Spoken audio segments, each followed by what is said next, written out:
So in terms of ongoing work with defibrotide in the study of VOD-SOS, obviously there are a number of trials going on, the prevention trial being one very good example.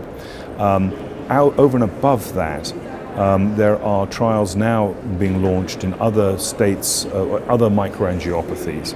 What I mean by that is other conditions characterized by endothelial stress.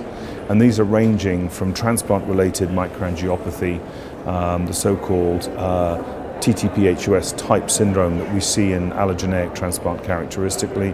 That particular work is being led by my colleague Dr. Vincent Ho, but also a very interesting new direction in my opinion, also led by colleagues of mine at Dana-Farber, Karen Jacobson and Philippe Armand, looking at the role of defibrotide in cytokine release syndrome and the vascular complications that appear to underpin complications of CAR T therapy.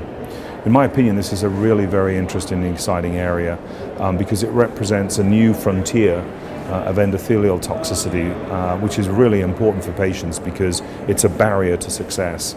Not only can it be catastrophic and lethal as a toxicity, but it obviously limits the ability for the successful treatment of patients with a cellular therapy. So if this approach actually pans out, it will be a relatively steroid-sparing, selective, and hopefully highly efficacious approach to reducing that toxicity.